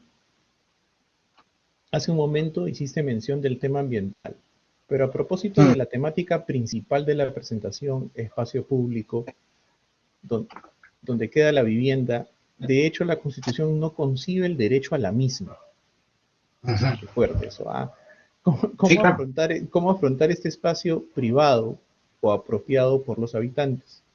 En muchos sectores periféricos hay problemas de tuburización y hacinamiento, viviendas sin servicios básicos, y si los hay son clandestinos, donde el Estado habla de generar nuevas centralidades con propósitos a densificarlos, como el Plan 2035 de Lima, pero no de la vivienda. ¿Dónde queda ella? ¿Qué ciudad buscar? ¿Qué espacios públicos necesitamos en pospandemia? La vivienda es uno de los dolores de cabeza de todo. Digamos, a ver, primero empecemos de alguna manera a tratar de hacer una historia, una especie de arqueología, ¿no? Y creo que un punto de inflexión, un punto sin retorno es el gobierno de Belaúnde. Belaúnde en algún momento dice yo te doy terreno, pero no te doy vivienda. Digamos, ese es el pacto que hace Belaúnde. Y con eso la ciudad crece, pero crece como lo hemos visto. En ese sentido, de alguna manera, digamos, debemos de ponernos a pensar también, en fin, el costo de lo que implica una vivienda saneada, una vivienda, digamos, de alguna manera que no esté aterrizada en un tráfico del terreno. O sea, ¿qué es lo que quiero decir con esto? Digamos, Julio Calderón Cockburn es el que tiene este libro que se llama Ciudad Ilegal, una observación muy, muy, muy potente, que es la de que al haber de alguna manera estos procesos, en un tiempo se estipulaba o se pensaba tratar de surtir de vivienda digna, y en un momento en específico deja de haber esta demanda por la vivienda digna y se convierte en, ¿cómo decirlo?, en un tráfico de terrenos. Yo creo que en principio, digamos, son diferentes, digamos, es como la metáfora de las marchas. Yo creo que son importantes aquí. Creo que son diferentes. Si nosotros sentimos que ha colapsado, que colapsa la ciudad, es porque son diferentes demandas articuladas y que estallan al mismo tiempo. Y ahí su potencia. Y digamos, ahí de alguna manera podemos observar eso que utilizaba como metáfora con el trabajo de Camila, que era la junta de los planos. Los planos se acortaban, la supuesta altura, digamos, la mirada de arriba hacia abajo se chocan directamente. Yo creo que la vivienda es un tema que amerita específicamente un debate y un desarrollo mayor. Ahora, creo que también una de las cosas fundamentales está en cómo aparecen de alguna manera una relación entre lo local y lo estatal.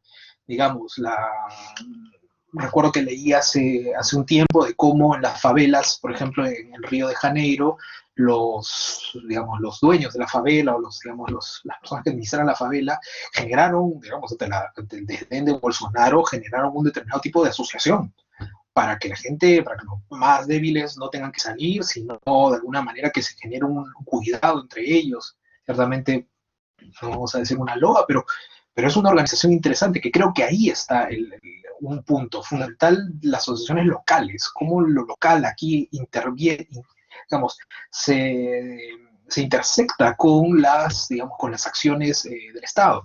Nosotros lo hemos visto en las ollas comunes, por ejemplo. El Estado llega solamente hasta un determinado tipo, digamos, hasta un lugar, y a partir de eso se empiezan a hacer ollas comunes. Creo que aquí, digamos, una cuestión de la noche a la mañana, cubrir todo eso, ciertamente mi corazón alienta a que ocurra. Es bastante difícil. Ahora bien, tengamos en cuenta de que la vida pública, digamos que para sanear esto necesitamos espacios de vida pública, poder hacer vida pública en diferentes lugares. La casa es uno de los problemas pilares fundamentales y ciertamente difícil de poder de alguna manera decir esto es lo que tenemos que hacer. Más bien, yo siempre soy de la idea de que hay que desconfiar cuando alguien viene con soluciones rápidas o decir que esto es una oportunidad para la formalización. No, digamos, la pandemia trae consigo una ampliación mucho más grande de la informalidad. Y a su vez también no, de alguna manera, pensarlo como algunos tipos de economistas con ciertas tendencias piensan que la informalidad es una especie de corte, ¿no? De que aquí está el mundo formal y aquí es el mundo informal. O sea, ciertamente eso es una miopía que roza la negligencia.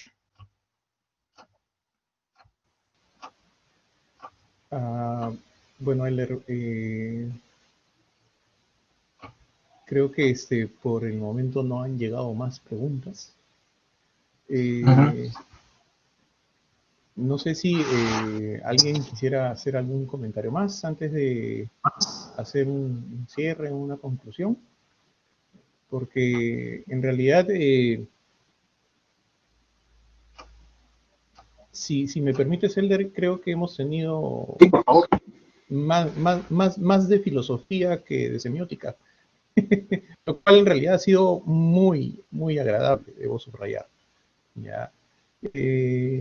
Hay, desde mi perspectiva, posiblemente varios amarres y engarces sobre mecanismos semióticos en torno a, no sé, esquemas pasionales, podría pensar, ¿no? En torno a estas cosas que están... me ha parecido muy interesante que ha sido recurrente en las preguntas el tema de, y bueno, y lo que viene, y bueno, y qué va a pasar, y qué podemos hacer, ¿no? Y es muy interesante eso, pensado desde la semiótica desde el punto de vista tensivo, ¿no? Hay una especie de mirada al horizonte, ¿no? ¿Qué se viene? ¿Qué hay? Y por lo tanto, ¿qué pasión eso puede despertar? ¿Cómo podemos finalmente estratégicamente planificar algo en el plano cognitivo por acudir a las dimensiones básicas de la semiótica, ¿no? Sí hay una responsabilidad en no profetizar, pero creo que los modelos pueden servir de alguna manera para estabilizar, ¿no? Porque hay procesos que se dan de forma cíclica también. Nada, yo dejo ahí el comentario. Estoy seguro que tú quieres hacer algún tipo de comentario o conclusión. Bueno, creo que, a ver, creo que esta